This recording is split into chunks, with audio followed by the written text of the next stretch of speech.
Hay momentos en los que una persona simplemente se desvanece, sin aviso, sin rastro, como si la Tierra misma decidiera tragarse su historia. Detrás queda el silencio, las preguntas sin respuesta y el eco de un nombre que se niega a morir. Porque las desapariciones no solo borran cuerpos, borran certezas y dejan al mundo atrapado entre la duda y el miedo. Bienvenidos al canal donde los sueños se convierten en pesadillas. Bienvenidos a Horror Tales. Comenzamos.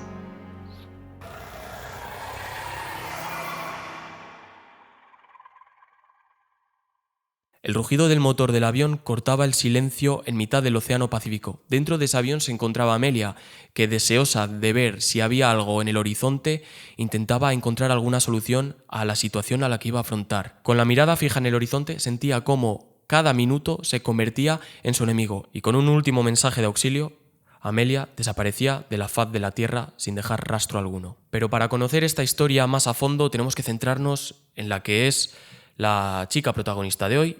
Vamos a hablar de Amelia Earhart, que yo creo que no necesita presentación alguna.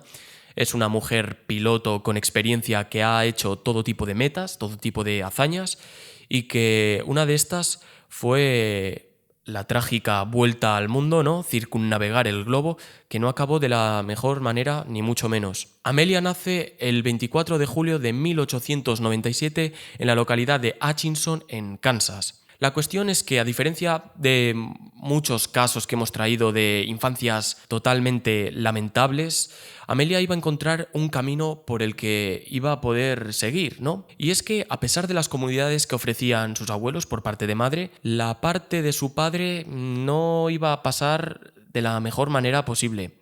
Su padre, incapaz de encontrar empleo y sobre todo de aguantar en ese empleo, iba a divagar por varias ciudades, y eso conllevaba a que Amelia, tanto la madre Amelia y el padre, viajaran con él, mudanza, y eso significa empezar una vida de nuevo, ¿no? Sí, qué malo eso para una niña. Claro, a pesar de todo esto, Amelia, como he comentado ahora, no iba a hacer caso omiso a este problema, y eso yo creo que hizo que forjara carácter y le empujó a ser una niña totalmente distinta. De hecho, de pequeña ella siempre hacía cosas diferentes a lo que hacían las niñas de época, ¿no? Aquí no quiero estigmatizar nada, pero quiero que penséis en las décadas anteriores, ¿no? En las décadas de 1920, 1910, cuando las niñas eran las que se quedaban en casa, que jugaban a las muñecas, y los niños eran más los que salían al aire libre y hacían todo tipo de aventuras. Amelia era igual que cualquier niño, trepaba árboles, disfrutaba deslizándose con el trineo e incluso cazaba ratas con su rifle. Ostras, pues era una niña Era una empoderada, niña ¿no? empoderada Literalmente. y muy inquieta, sí. Y eso marcó mucho su infancia y su juventud. Así que no vamos a tardar mucho más en movernos.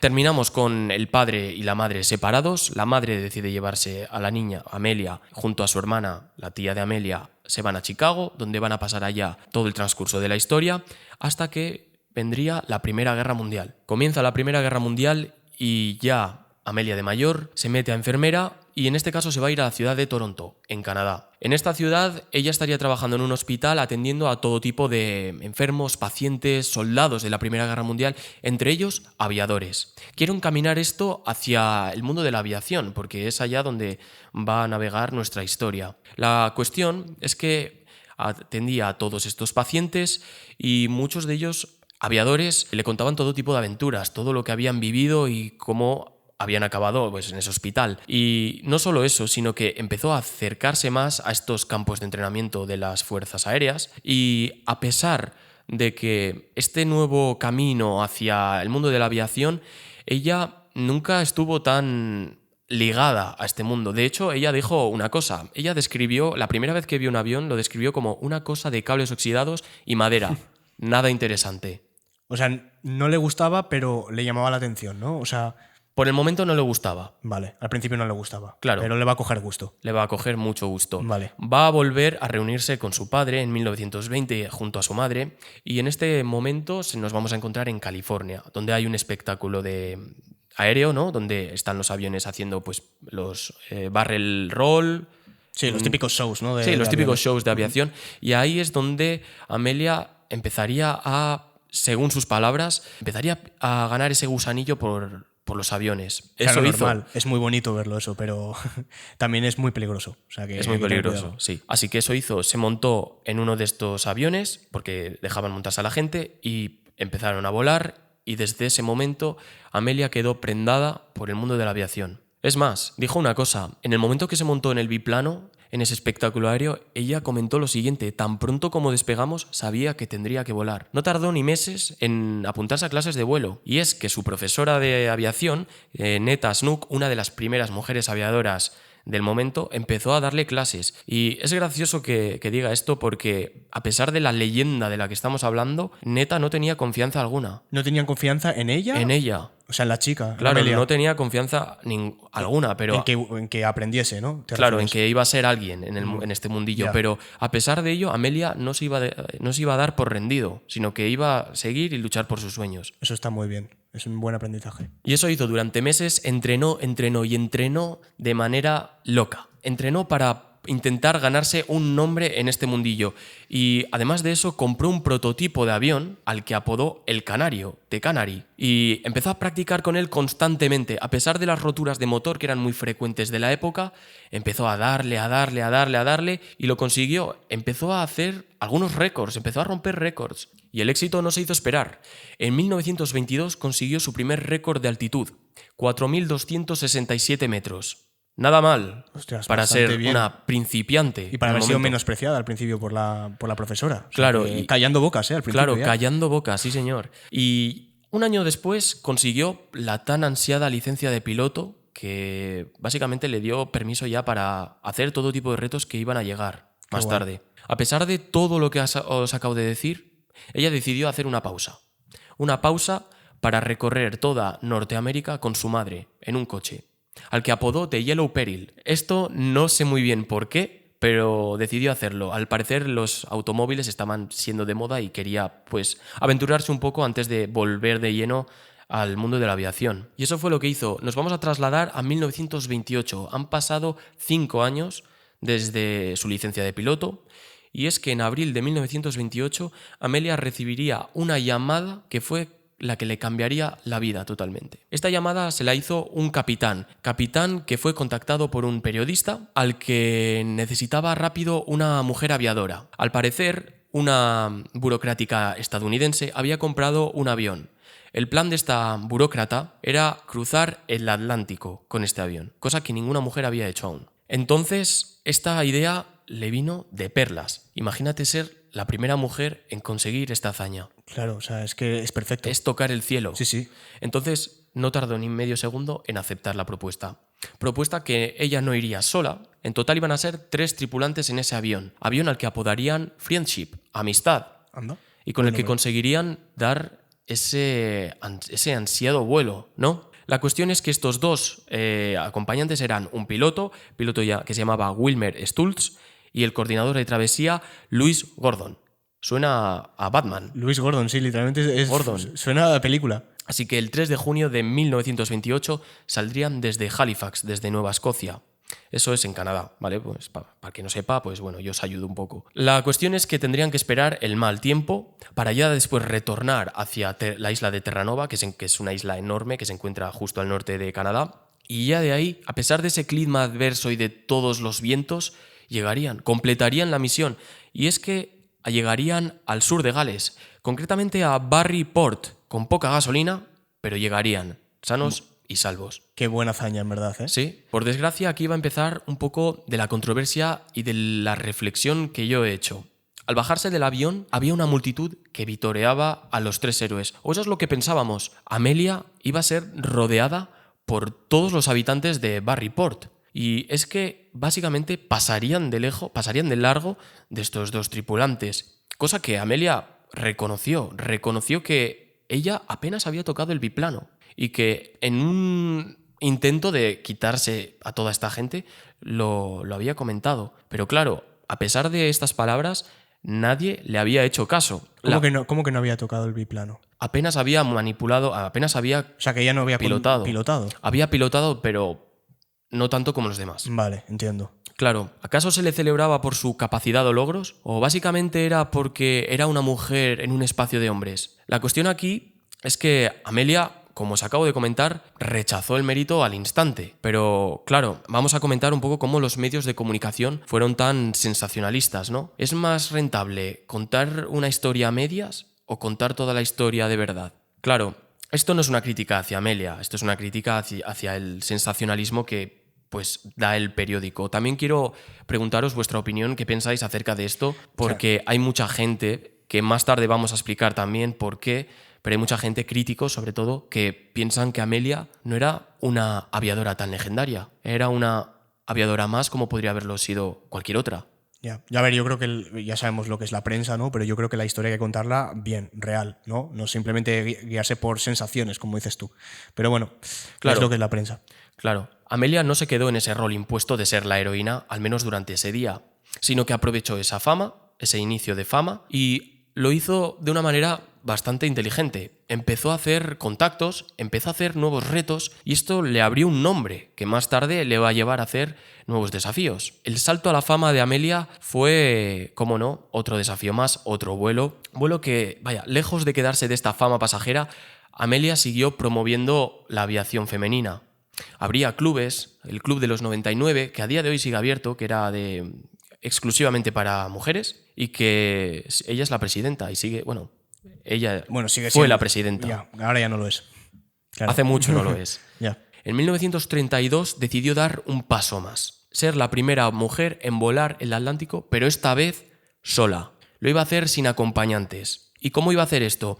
De manera parecida a la primera, en la misma ruta. Básicamente vamos a hablar de la ruta, y es que iba a seguir la ruta que había hecho en el primer viaje, sino que iba a hacer una ruta sobre el norte, de manera que si había algún problema tenía cerca la Tierra. No es lo mismo cruzar el Atlántico recto que cruzarlo rodeando el círculo polar ártico. Sí, claro, por si hay Que es el de arriba. Sí, por si tiene que aterrizar o ocurre algún problema, ¿no? Claro, porque tiene la isla de Terranova, recordad, los primeros que descubrieron América y no se dieron cuenta fueron los vikingos. Uh-huh. Ellos fueron por arriba, a diferencia de Cristóbal Colón, que llegó a duras penas, intentando amenizar 2 motines que tuvo, porque no veía tierra.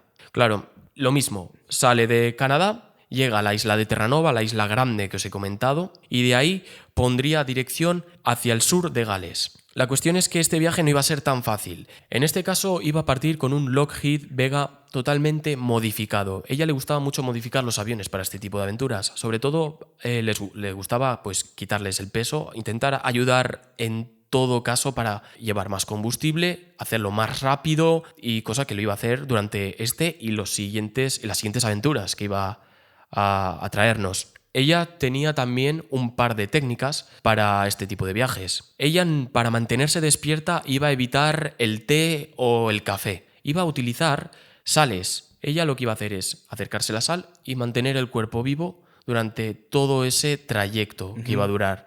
Pero aparte de eso, iba a comer también de manera racionada. No quería llevar exceso de comida, sino que iba a llevar sopa y zumo de tomate. Ya. Totalmente racionado. Es que es complicado, porque es que si se queda dormida, o sea, es que se acabó. Claro, o sea, es un microsueño de estos y a tomar por saco. Es como conducir el coche. Sí, pero aquí, aquí no hay volantazo. Aquí no hay volantazo, aquí hay para abajo y para abajo y sin frenos. Sí. Literalmente. Este no fue el único desafío que tuvo, sino que también tenía un desafío más, el volver a ese clima tan adverso, y a pesar de todo, ¿sabes qué? Lo consiguió. Consiguió volar al sur de Gales. Llegó justo, el plan no era llegar al sur de Gales, pero fue el primer sitio donde llegó a avistar, ¿no? Y donde pudo aterrizar de manera exitosa. La cosa es que cuando aterrizó, tuvo una conversación con un hombre, y es que al bajar del avión, el hombre no sabía distinguir si era una mujer o un hombre, porque estaba llena de aceite hasta arriba, y de grasa de motor del avión, y al acercarse, Amelia le preguntó: oye, ¿dónde estamos? Ella no sabía dónde se encontraba por el aterrizaje que tuvo que hacer. Y él le dijo: nos encontramos ahora mismo en el pastizal de Gallagher, en Irlanda del Norte. ¿Y tú de dónde eres? De los Estados Unidos. En ese momento, Amelia terminó lo que viene siendo el viaje que la catapultó, esta vez sí, a la fama. Nada de medias glorias, de yo no he hecho nada. No, esta vez lo hizo sola. por sus propios méritos. Ahí ya desmentimos esa reflexión que he tratado antes de si se trataba de una farsa o si era de verdad. Y claro que lo era. En este caso se catapultó a la fama, como he comentado, tuvo muchos tours por Europa, tuvo desfiles conmemorativos en Nueva York, se le dieron las llaves de la ciudad, todo tipo de premios, como la más grande de todas, como es la Distinguished Flying Cross, que la recibió y bueno.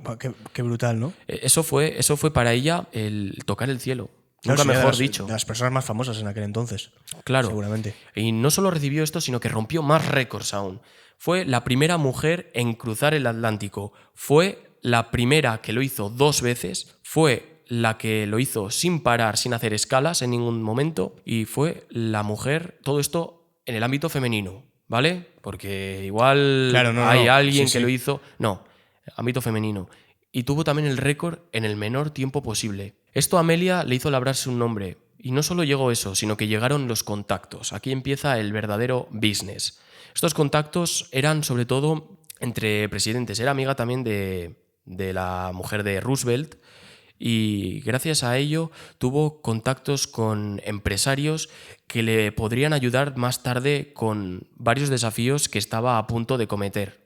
O sea, que esta chica, es que no quería parar. O sea, ella no quería todo parar. Lo que daba, o sea, a todos los récords posible y ya está. A todo lo que podía se apuntaba. Bueno, vivía bien. Sí.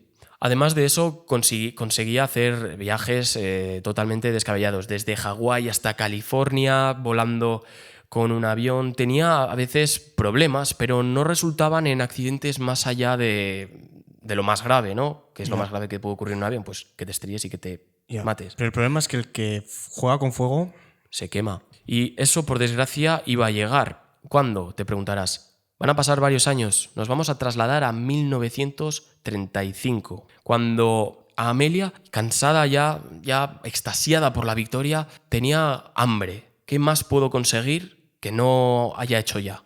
Algo a lo grande. ¿Qué le faltaba? Circunnavegar el globo. Empezó a detallar los planes, empezó a contactar con gente. Necesito puntos clave para parar, para repostar. ¿Qué pasa si se me avería el avión? Tengo cobertura aquí. Y acordaos de los contactos. Llamó a mucha gente. Claro. Llamó a amigos de los presidentes. Varios empresarios muy allegados a este presidente empezaron a escribir pidiendo, sobre todo, islas para ver si las podían habilitar para uso de aterrizaje, uso de repostaje, porque la ruta que iba a tomar no era ni mucho menos parecida a las que ya había tomado, acordaos, la ruta del norte. Claro, muchos expertos, al darse cuenta de esto, se daban cuenta de que no era un desafío como otro cualquiera. Era un desafío donde la gente podía perder la vida. Los expertos aconsejaban que se siguiera una ruta por el norte, como he comentado. Si vamos a salir desde California hacia Hawái, lo más normal, o sea, al circunnavegar, te gustaría ir siempre donde haya tierra cerca, por el estrecho de Bering, rodeando lo que viene siendo el círculo polar ártico, y claro, eso es lo que decían los expertos, pero ella no se quería meter con eso, le parecía demasiado fácil, sino que lo iba a hacer siguiendo el Ecuador. ¿Qué significa esto? Ella estaría en los Estados Unidos, bajaría y pondría la ruta, atravesando todo lo que viene siendo Suramérica y cruzando el Océano Atlántico, de nuevo, llegando hasta África, cruzando toda Asia, hasta Pakistán, y después bajaría por Indonesia, donde llegaría ya a Papúa Nueva Guinea. Donde llegaría a Papúa Nueva Guinea. Pero necesitaba a un acompañante.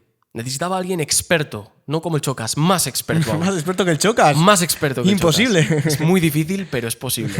Y eso hizo. Contactó con un experto en navegación celeste. Celeste significa por estrellas, por los astros, por las lunas. El tío era un hacha. Todo tipo. O sea, cualquier cosa, sabía dónde estaba en cualquier punto, con solo guiarse por las estrellas. Era un buen fichaje. Lo tenía todo por coordenadas y eso era muy importante, porque va a llegar un punto donde va a cruzar toda Asia, evidentemente hay tierra, va a cruzar toda África, hay tierra, va a cruzar toda Sudamérica, hay tierra, pero en el momento de lo que es el espacio entre Australia, ese océano Pacífico, ya sabéis, ese océano tan grande que es, no hay más que pequeñas islas. Es que son maniobras complicadas. Todo el que esté ahora con el ordenador o con el móvil, que entre a Google Maps, que mire. Sí, a ver si me localizáis alguna isla que al menos pueda ser son muy pequeñas. habitable. Sí. Claro. ¿Cómo iba a comenzar esta aventura? Tardaron 2 años en prepararse. Necesitamos el avión, la maquinaria. Iban a traer al que iban a apodar el Electra totalmente modificado, como a ella le gustaba. Este avión era un avión bastante grande y había sufrido toda serie de cambios. Había quitado los asientos, había quitado el aislamiento, había introducido tanques de combustible para albergar hasta 1.100 galones. Eso quiere decir que tendría unos 4.100 litros de gasolina y lo que le permitiría volar unas 20 o 21 horas de vuelo sin tener que parar. Claro, pero eso pesaría muchísimo. O sea, sí que es verdad que... Eso pesaría muchísimo, sí. Y por desgracia tuvo que recortar en algo. Y eso era en comida. Así que no se llevaría comida extra, ¿no? Cosa que su marido le aconsejó. Oye, pues llévate más comida, que tienes un viaje, largo por delante. Y ella dijo, comida extra, preocupación extra. Joder, a mí no me preocupa la comida, ¿eh? A mí no Yo me preocupa cuanto más tampoco. mejor, literalmente. Tenía más ansia de hambre con El viaje. Con este trayecto, sí. Todo esto iba a comenzar en Pearl Harbor. Parecía que todo apuntaba a que después de tantos años de experiencia y horas de vuelo, pensaban que el inicio iba a ser exitoso. Nada de eso. Salieron y literalmente el avión tomó un giro inesperado de los cambios que hizo que el avión se pusiera incluso en una rueda y ni siquiera salieran ni despegar de la base aérea. Ostras, qué Claro. putada, ¿no? Para empezar. Algo te dice, ahí en ese momento algo te dice que no tienes que volar. Claro, y eran 4 tripulantes. Los 2 de estos se fueron nada más acontecer esto. Claro, se fueron y eran los técnicos del avión, eran los encargados de tener que hacer las reparaciones en mitad de vuelo o cuando bajaran del cielo, pero básicamente se fueron y uno de ellos dijo que esto fue culpa de Amelia. Sí, O sea, que se iba a quedar ella sola, ¿no? Ante el peligro. junto a Fred Noonan, que era Vale, el acompañante el acompañante. experto en navegación celeste. Iba a comenzar este vuelo, pero al final lo tuvieron que retrasar y no iban a partir de Hawái, sino que iban a partir desde California. Ya en California iban a poner rumbo hacia San Juan, hacia Puerto Rico, para ir empezando a bajar, pero primero California, Florida, San Juan, Puerto Rico. Después se iban a marchar hasta Venezuela, hasta Caripito, y básicamente iban a ir bordeando Suramérica para seguir esta ruta que antes os he mencionado.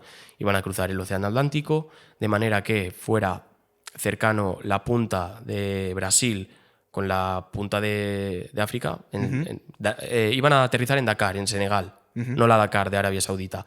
Cruzarían toda África, cruzarían el Mar Rojo, llegarían a Asia. Era inédito porque llegaron incluso hasta Karachi, hasta Pakistán, en unas condiciones aceptables, ¿no? Cansados, pero llegaban. Y es a partir de ahí que pondrían rumbo hacia Bangkok, Singapur y Bandung. O sea, que ya llevan bastante viaje, en verdad. Ya llevaban más de mitad del viaje. Sí, literalmente.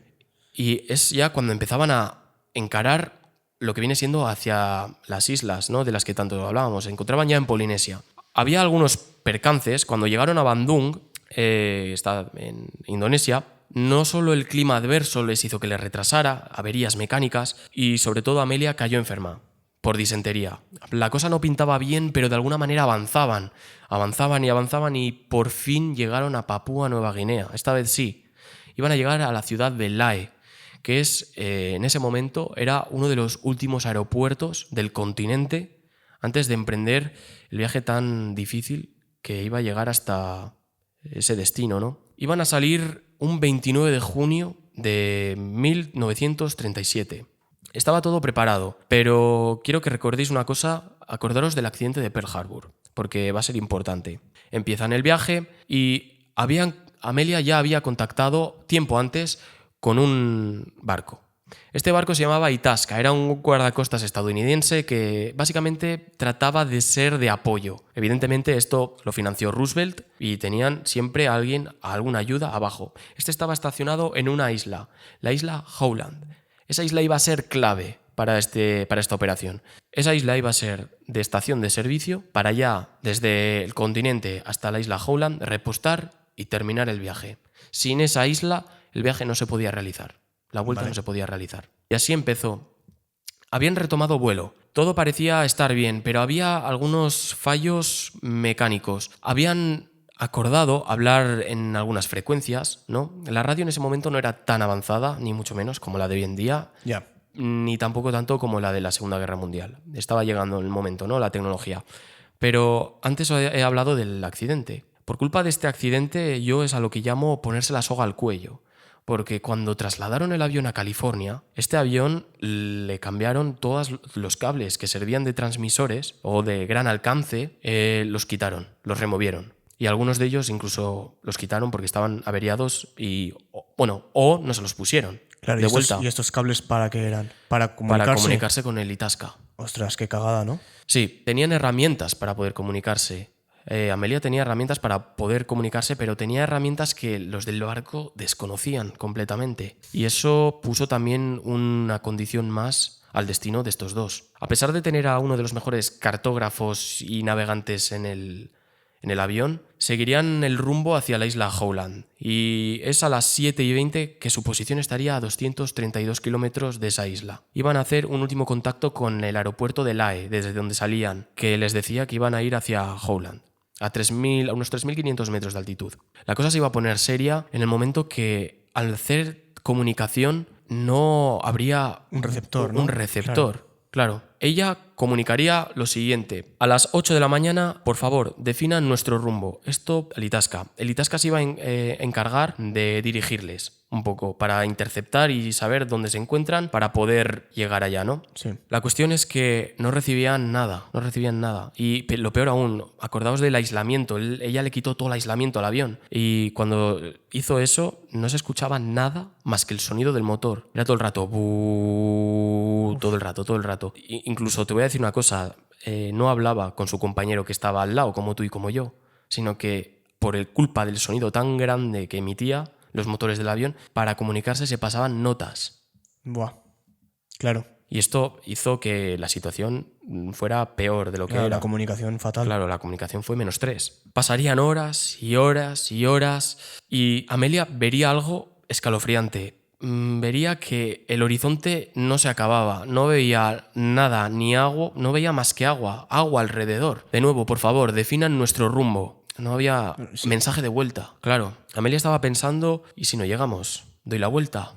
No, mejor sigo. Y eso seguían haciendo hasta las 7:30, que ya por fin intentarían comunicar. Pero estos mensajes no eran tan optimistas como los anteriores. Se notaba un poco en la voz, se notaba ese miedo, esas ganas de llorar, de por favor, que alguien hable. Y no era porque no escuchaban. Los del Itasca sí que escuchaban a Amelia hablar. El problema es que ellos, al hablar, Amelia no podía contactar con ellos. Y como he mencionado antes, tenían las herramientas, pero Amelia no era experta en radiología en ese momento. Qué fallo. Bueno, en telecomunicaciones. No lo sé si es radiología, igual me he columpiado. Pero básicamente no lograron contactar. Y el último mensaje que dejaron a las 7:30 fue el siguiente: QHAQQ, llamando al Itasca. Por favor, definan nuestro rumbo. Debemos de estar encima de ustedes, pero no les vemos. Nos estamos quedando sin combustible. Mensaje que iba a ser el último que iban a oír los guardacostas. Va a acabar mal seguro. Y tanto que lo hizo. A las 8 se registró este último mensaje desde el Itasca,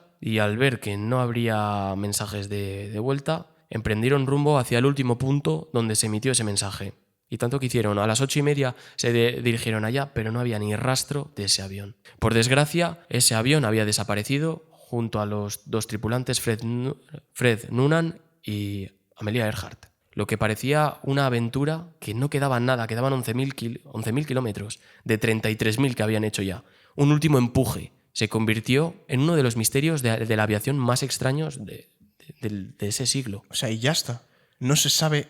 O sea, cayeron al agua, ¿no? Imagino. Y Hay teorías. Hay teorías de que cayeron al agua y de que llegaron a unas islas japonesas. Evidentemente vamos a hablar de esta última teoría porque hay un debate. Eso no quiere decir que esté resuelto. claro. El debate es de unos restos óseos. En esas islas se encontraron, aparte de esos restos óseos, se encontraron una crema de pecas, casualmente que era la que utilizaba Amelia. Claro, entonces existe la teoría de que ese avión cayó en el agua y de que de alguna manera llegaron a esa isla y de que allá perecieron como náufragos. Claro, en esa isla no había nadie, supongo. ¿O había gente? Nadie por esos años, porque más tarde, con la Segunda Guerra Mundial, hubo candela. Claro, allá. entonces llegó gente y encontraron lo de las pecas, ¿no? Claro, tras esto, tras el accidente, el supuesto accidente, el presidente Franklin Roosevelt puso toda la carne en el asador. Empezó a enviar barcos, aviones, intentar buscar una operación que en ese momento fueron de $4 millones. En el momento de hoy en día ascenderían a unos 100 millones por la inflación. ¡Qué barbaridad! Sí. No era una operación pequeña, no. Fue una operación para intentar salvarlos.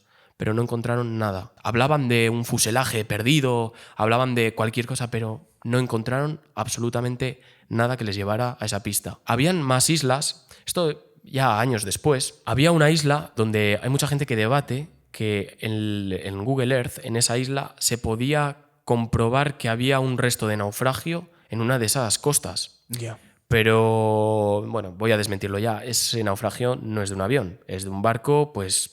Claro, es que es complicado. ¿Sabes? Claro, que pereció ahí. Es lanzar teorías por lanzar, como siempre, como en todos estos casos. Claro, volviendo a las pecas y a los restos óseos, estos restos óseos se descubrieron, hubo una organización que dijo que era 99% confirmado de que esos restos eran de Amelia, pero dadas las sospechas, dado que no estaba ni asegurado y de que la organización estaba pagada, entonces no hubo un apoyo científico detrás para que dijeras que esos restos óseos eran 100% de Amelia, que de hecho eran de un hombre. Ah, o sea, eran de un hombre. Dicen otras personas. Claro, es que es una teoría un poco... turbulenta. Sí. A Amelia se declaró muerta en 1939, en enero, y a pesar de ello, a pesar de esta historia, su legado aún sigue y perdura y perdurará en el tiempo como una mujer aviadora feminista tan legendaria. Pues sí, la verdad es que al menos nos quedamos con eso. Al menos nos quedamos con eso, sí. Y di que en la isla Howland, en la isla Objetivo, hay un pequeño, como faro pequeño conmemorativo que pone Amelia Earhart. Claro, pone su nombre. Sí, claro. Qué guay. Así concluye la historia de Amelia Earhart. Sé que he dejado pasar algunas teorías, pero no las he visto... interesantes, ¿no? No interesantes, sino concluyentes. Amelia perseguía un sueño y eso es lo que nos deja, ¿no? Perseguir un sueño e intentarlo hasta que llegues o hasta que falles. Pero bueno, ahí se lo dejo a cada uno. Así concluye. Perfecto, pues vamos con mi historia. Vamos. El Vaticano es el país más seguro de todo el planeta, aquel que está protegido por Dios, por lo divino, por el Papa. Pero en concreto hay un caso, hay una historia que es conocida como la mancha imborrable del Vaticano.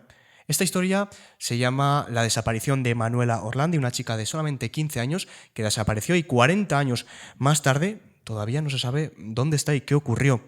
De hecho, en esta historia hay mucha gente que piensa que los que estuvieron detrás de todo esto fueron los del Vaticano. Así que hoy vamos a hablar de esto, poneos cómodos porque va a comenzar la historia.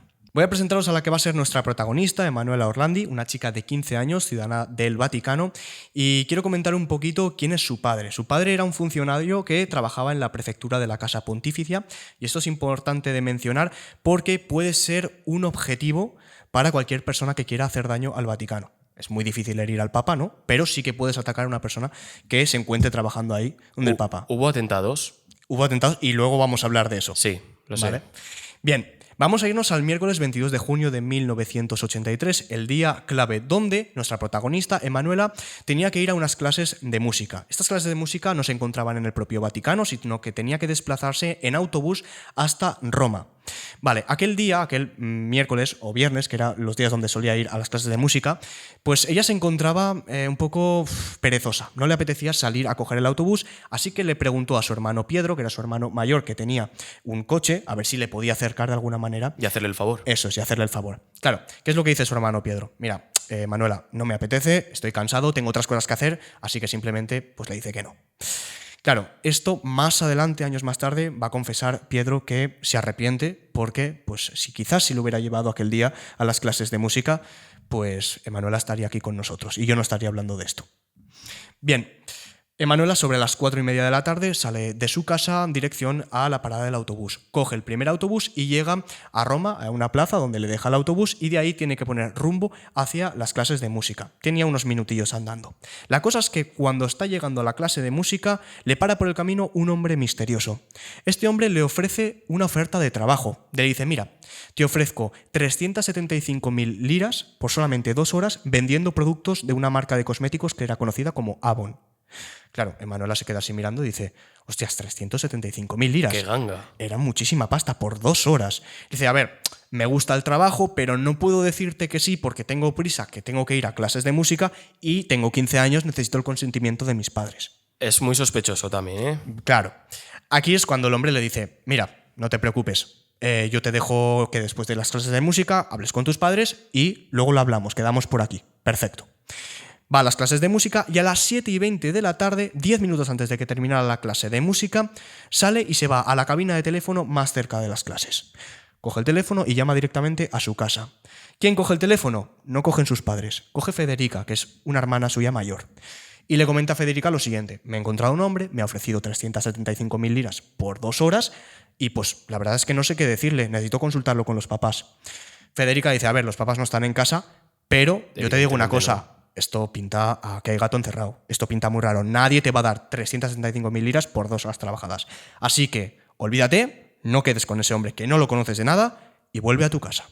Bien, llegamos a las 7:30, terminan las clases de música y nuestra protagonista, Emanuela, se va a la parada del autobús junto con Rafaela y María, que eran 2 compañeras de clase.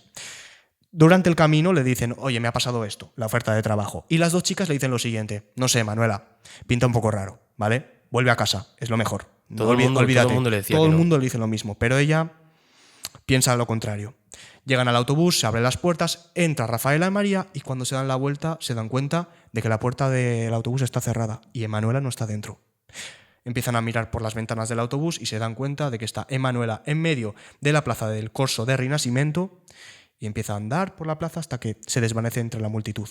Esa iba a ser la última vez que se iba a ver a Emanuela. Como os podréis imaginar, el autobús llega hasta la siguiente parada donde ahí Cristina, que es la hermana mayor de Emanuela, estaba esperándola. Llega el autobús, abren las puertas, qué raro, Emanuela no baja. Dice, bueno, igual ha bajado y yo no la he visto, voy a buscarla por aquí, por la plaza. No la encuentra. Pasan 15 minutos, media hora, no la encuentra hasta que llega a las 8:30 de la tarde y dice, bueno, igual ha bajado, no la he visto y se ha ido a casa, voy a ir a casa. Llega a casa, abre la puerta y pregunta, oye, ¿dónde está Emanuela? ¿Cómo que dónde está Emanuela? Emanuela venía contigo. Tú sabrás dónde está Emanuela. No está aquí. Pues es que ha bajado, no sé si ha bajado el autobús, es que yo no la he visto. Aquí ya podemos empezar, ya empieza lo que es la investigación, ya empieza la búsqueda policía de esta chica. Antes de la policía, van a buscar los padres, por supuesto. Se van a ir hasta Roma, hasta las clases de música. Van a preguntar a los profesores. Nadie sabe nada de Emanuela. Aquí tengo una duda. Si tienes la ciudadanía vaticana, no sé si es vaticana, ¿puedes ir a la policía italiana? Eso vamos a hablar ahora. ¿Qué es lo que hace la familia? Lo primero, están en Roma buscando a la chica, van a la policía de Roma y le dicen, quiero denunciar una desaparición. ¿Qué es lo que le dice la policía? A ver, no puedes poner una denuncia porque han pasado pocas horas y además estás en Roma. Debes de hacerla en el Vaticano. Y es el día siguiente cuando la familia va a la comisaría, pero en este caso del Vaticano, a poner la denuncia. Va a ocurrir algo bastante importante aquí, y es que en aquella policía, ¿no? en el lugar, en la comisaría, se encuentra la familia con 2 hombres, un agente de policía y un agente de tráfico, ¿no? Un agente de seguridad, perdón. Y le dicen, oye, ¿no sabréis dónde está mi hija? La perdimos ayer, es esta chica, esta foto, tal. Y los 2 se quedan así mirando y dicen, sí, me suena. De hecho, la vi por la tarde que estaba hablando con un hombre que vendía productos Avon. Era un hombre de aproximadamente unos 35 o 40 años. La misma descripción. Además, vestía bastante bien, de traje, y tenía un BMW antiguo. Verde, correcto. Claro, dicen, sí, pues es Emanuela, sí, nosotros la hemos visto. Claro, con esa descripción, ¿qué es lo que hace la policía? Buscar a una persona trajeada de unos 35 años, que con un cumpla ese BMW, perfil. eso es, que cumpla el perfil. Empiezan a buscar y encuentran BMWs, pero no encuentran a este hombre, ni mucho menos el BMW que él llevaba. No se fijaron en la matrícula ni nada. Claro, tras una larga investigación de la policía durante varios días, al no encontrar nada, dicen, bueno, vamos a hacer público el número de teléfono de la familia, por supuesto con el consentimiento de la familia, en el periódico, para que cualquier persona que quizás sepa algo llame a la familia y pues nos sirva como y así de información. Más el círculo. Claro.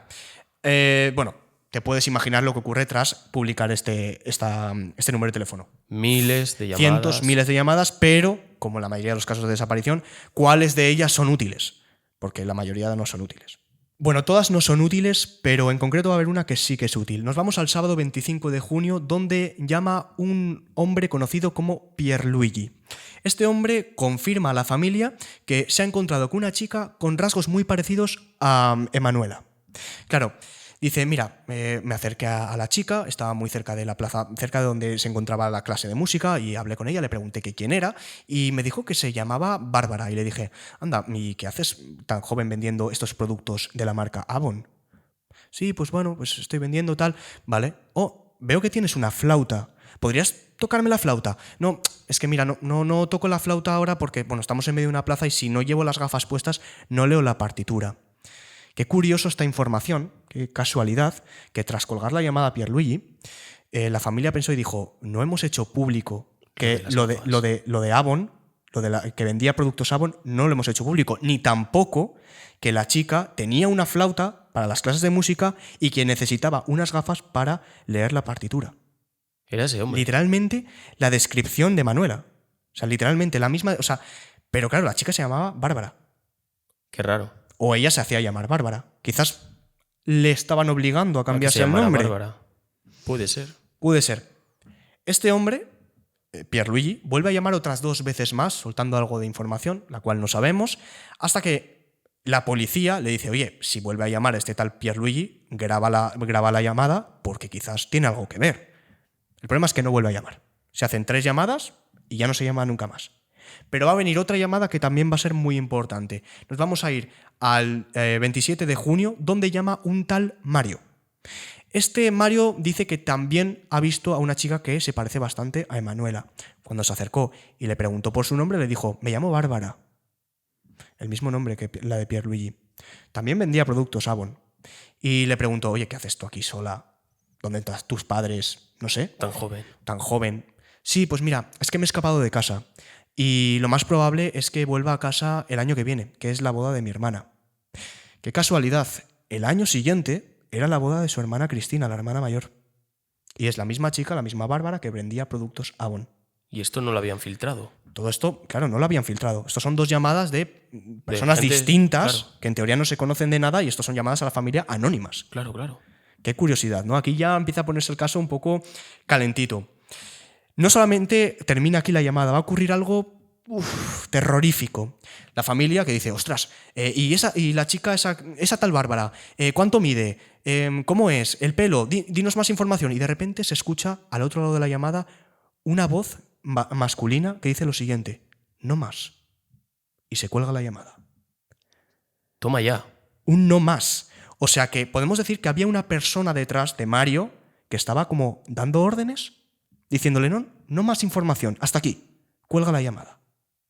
Una tercera persona que... Quizás hay una tercera persona detrás, ¿no? Que llevaba el cotarro. Claro, esto se empieza a poner muy, muy, muy interesante. Vamos a irnos directamente al domingo 3 de julio, donde en este caso el Papa Juan Pablo II nombra públicamente el caso de Manuela. De hecho, dice lo siguiente, no pierdo la esperanza en el sentido de la humanidad de los responsables de este caso. Quiero comentar un poquito esto. Cuando asesinan a alguien o cuando ocurre algún tipo de crimen, tú dices, hablas en singular, de normal, dices, el que ha matado a esta persona debe de ser castigado o alguna cosa así. En este caso el Papa, como he comentado, habla en plural, los responsables de este caso. Como que había algo. Como que el Papa sabe algo, ¿no te da la sensación de que el Papa sabe algo? Esos que han hecho eso... Claro, aquí ya empiezan las teorías de que el Vaticano esté detrás de todo esto, que por supuesto lo vamos a hablar mucho más adelante. De hecho, la familia se encontró varias veces con el Papa, de lo típico que deja conocer, o sea, lo típico que está en la plaza y que se acerca gente a hablar con él. Hombre, pues, siendo del Vaticano... Claro, pues iba a ir la familia y en un momento dado, una de esas veces, el Papa, Juan Pablo II, le dice a la familia, el caso de Manuela es un caso de terrorismo internacional. ¿Qué sentido tiene esto? No lo sé. ¿Por qué es un caso de terrorismo internacional? Estaréis flipando, o sea, no tiene ningún sentido. ¿Por qué el Papa tiene que decir con certeza que esto es un caso de terrorismo internacional? Ahora vamos a despejar esta incógnita. Vamos a irnos directamente al 5 de julio, donde se recibe una llamada anónima. En este caso, la llamada no la recibe la familia, sino que la recibe el Vaticano. Se escucha a un hombre hablar con un acento inglés. De hecho, los investigadores le ponen el mote de el americano. Este hombre es directo. Dice, yo he sido la persona que ha secuestrado a Emanuela Orlandi. Y no lo he hecho yo solo. Tengo a 2 personas conmigo. Se llaman Pierluigi y Mario. Son 2 personas que trabajan conmigo en la organización. Los 2 que hicieron las llamadas. Correcto. Y es más, pide una cosa, es muy claro. Nosotros os entregamos a Emanuela Orlandi y vosotros nos entregáis a nosotros a Ali Akka. Tenéis hasta el 20 de julio para entregarme a este hombre. ¿Os acordáis de los atentados? ¿Sabéis quién es? Ahora os vamos a explicar quién es Ali Akka. Ali Akka, el atentado que se hizo a Juan Pablo II, la persona que le disparó, Mehmed, sí. era Ali Akka. Pues esta gente, en teoría lo que se dice, eran personas que eran parte de el grupo terrorista de los Lobos Grises, que querían liberar a Ali Akka a cambio de Emanuela. No era como la moneda de cambio. Claro, ¿qué es lo que hace la policía? Van directamente a hablar con Ali Akka. Oye, ¿qué coño estás haciendo? Mira lo que han dicho tus compañeros. ¿Qué es esto de liberarte a cambio de Emanuela? ¿Y qué dice Ali Akka? Espera. A mí no me entreguéis a nadie. Yo no sé quién coño es esa gente. O sea, yo no conozco ni un americano, ni Mario, ni Pierluigi, ni quiero saber nada de esa gente. O sea, no sé qué me estáis contando, ¿vale? De hecho, Ali Akka redactó una carta para esa organización diciendo que por favor liberen a Emanuela Orlandi, que él no tiene nada que ver. O sea, imagínate. A lo que llegó. Claro, aquí ya te explota un poquito la cabeza, ¿no? Porque dices, si no tiene nada que ver con Ali Akka, pues ¿quién coño son estos tíos? Bueno, la cosa es que tenía una fecha concreta, el 20 de julio, para liberarlo. Y la policía empezó a investigar. El americano llegó a llamar hasta 16 veces, dando información de Emanuela. Incluso llamó a la familia entregándoles una especie de fragmentos donde se escuchaba la voz de Emanuela, o la que en teoría era Emanuela. Se le escuchaba decir, bueno, no se escucha mucho el audio, pero dice algo como de que están en un curso, en un grado, y que el año que viene va a pasar a otro grado. Y por lo que dice la familia, al escuchar la voz de esta chica, dice, ostras, es Emanuela al 100%. Pero claro, que los investigadores no pensaban eso. Ellos creían que esto era toda una trampa, que simplemente querían que liberasen a Ali Akka, pero que ellos no tenían a Emanuela. Una farsa. Eso es. Van a seguir pasando los días y los días, se siguen haciendo llamadas, se siguen poniendo audios de esta tal Emanuela, o la que teoría es Emanuela. De hecho, se le escucha en algún audio incluso gritar, hasta que tras una cierta investigación, la policía dice, esta chica no es Emanuela. Grabaron unas cintas de un vídeo porno simulando estos gritos, que en verdad no son gritos, sino que son gemidos. Le modularon un poco la voz y hicieron pensar a la familia que es Emanuela. Qué cruel. Pero no era Emanuela. Claro, llegamos al 20 de julio, el día en el que se tiene que liberar a Ali Akka, y la policía dice a la familia, no lo vamos a liberar. Seguramente esto sea toda una trampa y no tienen a Emanuela, nos la van a liar. Y hasta ahí queda todo. O sea, ahí queda todo. No se sabe nada más de esta compañía, del americano, ni de nada. No vuelven a llamar después del 20 de julio, no se hacen más llamadas. Desaparecen. Entonces, aquí hay una de las primeras incógnitas de si verdaderamente esta gente tenía a Emanuela o era toda una farsa. Yo creo que si verdaderamente tuviesen a Emanuela, hubieran insistido, cosa que no hicieron. Una prueba de vida más concluyente, más verdadera. De hecho, les mandaron no voy a decir prueba de vida, les mandaron ni siquiera lo he mencionado, o sea, para que os lo imaginéis, en una papelera dejaron un carné, que en teoría era el carné de la escuela de música de Emanuela, cosa que luego se supo que era falso. Entonces, pues por eso la policía decidió, pues, pasar. Eso es, desestimarlo. Bien, no se va a saber absolutamente nada del caso de Emanuela hasta el 2005. Nos vamos a ir al 11 de julio de 2005, cuando un programa de televisión conocido como Chila Visto, que para quien no sepa lo que es como el quién sabe dónde italiano, recibe una llamada anónima. La llamada anónima dice lo siguiente: para resolver el caso Orlandi es necesario buscar quién está enterrado en la cripta de la Basílica de Sant'Apollinare, en Roma, a escasos metros de donde desapareció Emanuela. Vale, ¿quién está enterrado en esta basílica? Os estaréis pensando, cualquier persona pues de religión, ¿no? Que sea religiosa, Papa, eso es. Sacerdote, lo que sea. Cualquier persona así. Pues no, estaba enterrado un mafioso. Un mafioso que era conocido como Enrico De Pedis. Aparte, en esta llamada dijo una cosa más, esta persona anónima. Dijo, investigar el favor que De Pedis le hizo al cardenal Poletti.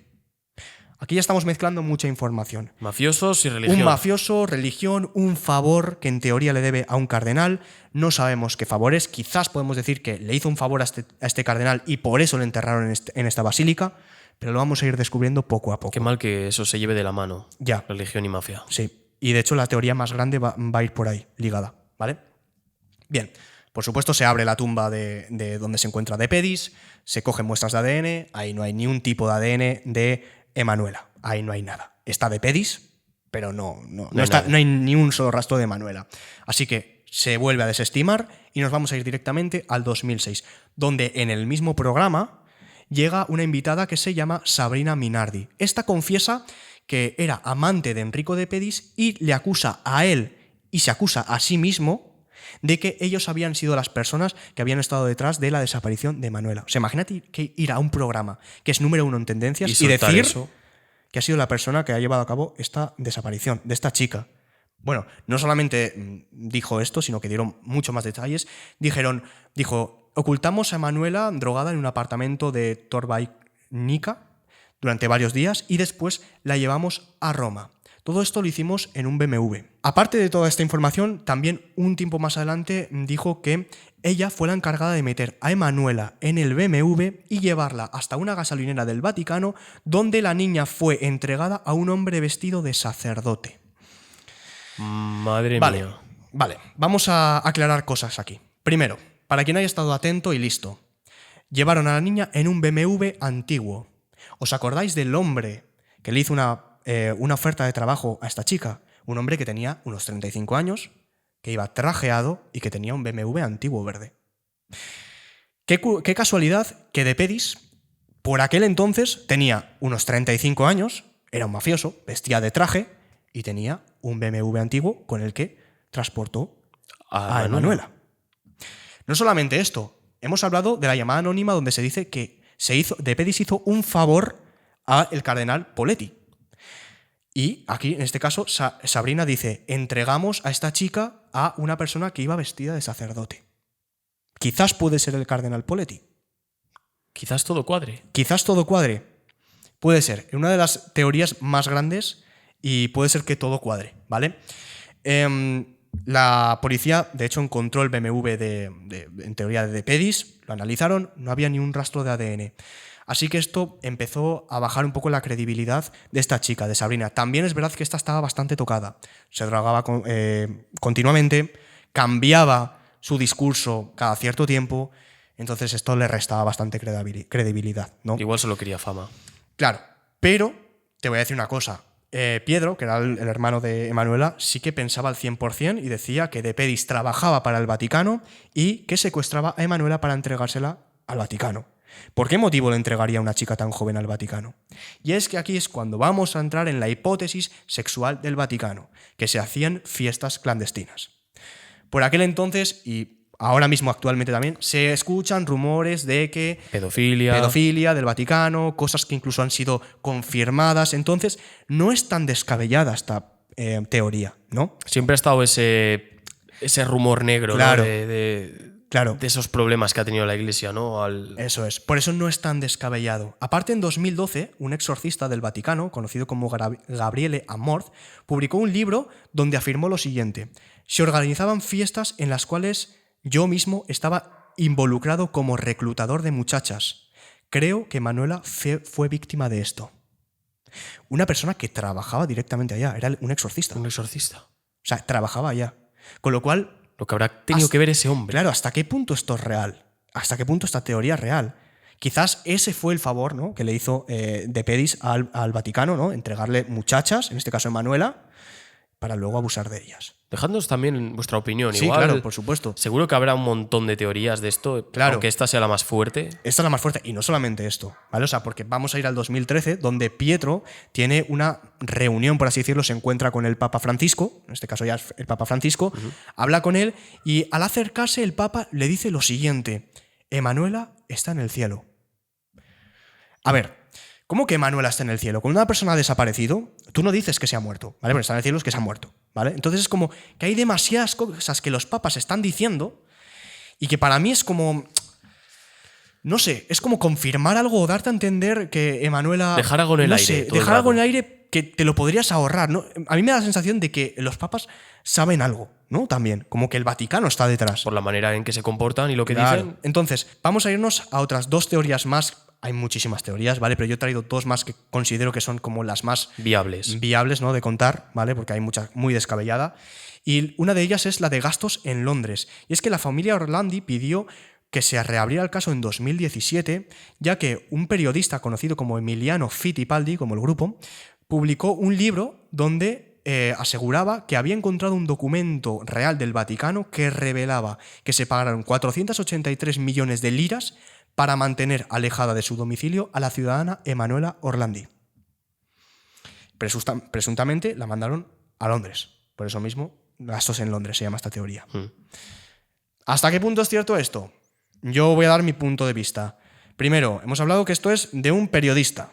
Ya sabemos cómo funciona lo del periodismo. Antes se habló de sensacionalismo. Eso es. Quieren llamar la atención y además es una venta de un libro. Pues puede ser que sirviera de portada. O quizás tenga razón y este documento real exista, bueno, que existe, que por supuesto se llevó a analizar por el Vaticano y el Vaticano desmintió todo esto. Pero claro, se lo llevas al Vaticano. Si el Vaticano está detrás de esto, te lo va a desmentir, ¿no? Claro. Por supuesto. ¿Vale? Es normal.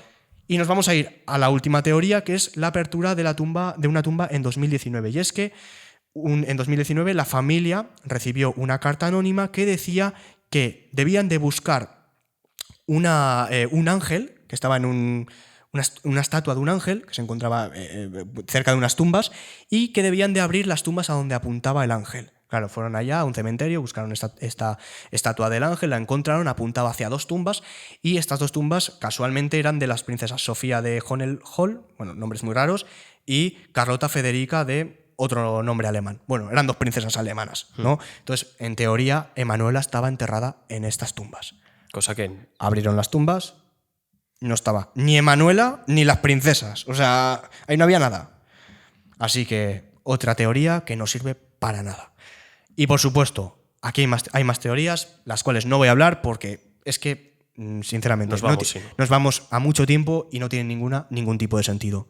Mi opinión más sincera de todo este caso, yo me quedo con la opción de De Pedis. Creo que, aunque esta chica, Sabrina, que era la persona que en teoría era el amor de De Pedis, pues estaba un poco loca, ¿no? Y drogada, creo que tiene mucho sentido y creo que no vas a un programa número 1 en tendencias a decir cualquier gilipollez, ¿vale? Creo que si lo dices porque lo has hecho de verdad y tiene bastante sentido en cuanto a cómo era físicamente De Pedis. Las llamadas a mí me dejan trastornado. Las llamadas que digan todos ese tipo de detalles es algo... Vale, pero lo de las llamadas es otra cosa distinta, ¿eh? Bueno, es otra cosa distinta. Quizás también está vinculado a lo de De Pedis. De hecho, hay gente que dice que... De hecho, lo tengo apuntado por aquí, dejadme buscarlo. De hecho, hay gente que dice que Paul Marcinkus, un arzobispo que era muy famoso de por aquel entonces, era el americano. O sea que también esta teoría de las llamadas retroalimenta a lo del Vaticano. Claro. A lo del Vaticano. O sea que todas las llamadas fueron llevadas a cabo por el Vaticano. Bueno, esto es una teoría loca. Yo me quedo con lo de Pedis, que era un mafioso que cogía muchachas, las secuestraba y se las entregaba al Vaticano y que hacían esas fiestas clandestinas. No sé qué opináis vosotros, nos encantaría que, por supuesto, dejarais un comentario, un like, también se agradece muchísimo. Siempre, enormemente. Y bueno, por aquí termina la historia de Emanuela Orlandi, un misterio sin resolver. Y ya sabéis, si os ha gustado, pues eso, nos encantaría un grandísimo like, un comentario, hoy más que nunca, porque últimamente los ánimos, hay muchos comentarios negativos, no en el podcast, sino en redes sociales. Y la verdad es que oídos sordos siempre no ayudan, pero bueno, no ayudan, así que cualquier comentario positivo pues lo agradecemos un montón. Por aquí terminamos el episodio, así que sin nada más que decir, nos marchamos. Chao, chao. Chao, chao. Hasta luego.